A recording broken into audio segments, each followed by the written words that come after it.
Hoje, nosso estudo tem o seguinte título: Os limites que protegem.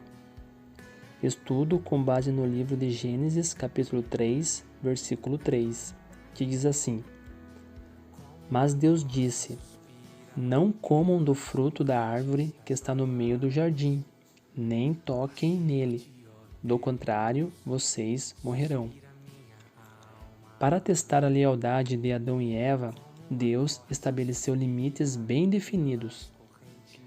Podiam comer do fruto de todas as árvores, com exceção de uma. Nossos primeiros pais conheciam muito bem os seus limites. No diálogo com a serpente, Eva mostrou que estava bem informada. Enquanto permanecesse dentro dos limites estabelecidos por Deus, ela estaria segura. Ao se aproximarem de qualquer outra árvore, ela e o marido não seriam tentados. Satanás não os acompanharia com tentações contínuas. Poderia ter acesso a eles unicamente junto à árvore proibida. Se eles tentassem investigar a natureza da mesma, estariam expostos às suas artimanhas. Ao comer do fruto proibido, Eva desrespeitou as ordens de Deus e Adão fez o mesmo. Eles ultrapassaram os limites estabelecidos por Deus. Eva aspirou ao conhecimento propagado pela serpente. Quis saber o que pertencia à esfera divina. A queda do querubim ungido no céu foi causada pelo desejo de invadir uma área que só a Deus pertencia. O anjo de luz ambicionou o lugar de Jesus. Subirei acima das mais altas nuvens e serei semelhante ao Altíssimo. Isaías capítulo 14, versículo 14. Ele queria os poderes ilimitados de Jesus, mas não o seu caráter. O problema desse querubim constituiu em seu descontentamento com a posição que ocupava. Mesmo sendo o principal dos anjos, alimentou um sentimento de inveja. Tu eras querubim da guarda ungido, e te estabeleci. Permanecias no monte santo de Deus. No brilho das pedras andavas. Perfeito era nos teus caminhos, desde o dia em que foste criado, até que se achou iniquidade em ti. Ezequiel capítulo 28, versículo 14 ao 15. Não satisfeito com o status de criatura, concordou com o desejo de ser semelhante ao Altíssimo. Satanás não entendeu nem aceitou seus limites.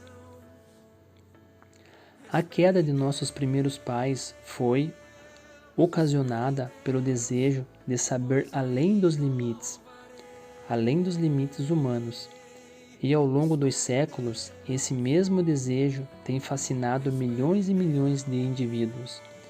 Uns se consideram donos do mundo, mas não sabem exercer o domínio que o Criador lhes confiou. Então disse Deus: façamos o homem à nossa imagem, conforme a nossa semelhança. Domine ele sobre os peixes do mar, sobre as aves do céu, sobre os animais grandes de toda a terra e sobre todos os pequenos animais que se movem rente ao chão. Gênesis capítulo 1, versículo 26. Deus criou o homem à sua imagem e semelhança para que ele dominasse a terra. A palavra dominar está mais direcionada ao significado de presidir ou zelar. Porém, infelizmente, a história nos ensina que o homem não exerceu domínio justo para com este planeta. Muitas vezes utilizou os recursos naturais de forma equivocada, desperdiçando-os e poluindo o meio ambiente. Os pecadores contaminam a terra. De fato, o planeta está saturado da maldade dos homens pecadores, pois eles não têm compromisso nenhum com o Criador. Outros, mais ousados, acham que Deus não existe e inventam seus próprios caminhos. Diz o tolo em seu coração: Deus não existe. Corromperam-se e cometeram atos detestáveis. Não há ninguém que faça o bem. Salmos capítulo 14, versículo 1. Essas pessoas são consideradas tolas, pois corromperam-se. Deus não terá misericórdia se tais pessoas não se converterem dos seus maus caminhos. E há os que se consideram divinos. Deus é tudo e tudo é Deus, dizem os seguidores da nova era. Essas pessoas ultrapassaram todos os limites. Como cristãos, precisamos entender e aceitar nossos limites para que o diabo não venha a nos enganar como fez com os nossos primeiros pais. Amém? Para você não ultrapassar os limites. Seja fiel, confie na palavra de Deus, não ultrapasse as suas leis, pois a lei está a serviço dos seres humanos, para proteger a sua dignidade, sua integridade e a sua liberdade. Assim como a lei de trânsito está para proteger o motorista, a lei de Deus nos protege, pois estamos dentro dos limites estipulados por Deus. O diabo, inimigo de nossas almas, não tem poder para nos acusar de algum pecado. Todo aquele que pratica o pecado transgride a lei. De fato, o pecado é a transgressão da lei. Vocês sabem que ele se manifestou para tirar os nossos pecados e nele não há pecado? Todo aquele que nele permanece não está no pecado. Todo aquele que está no pecado não o viu e nem o conheceu. Filhinhos, não deixe que ninguém os engane.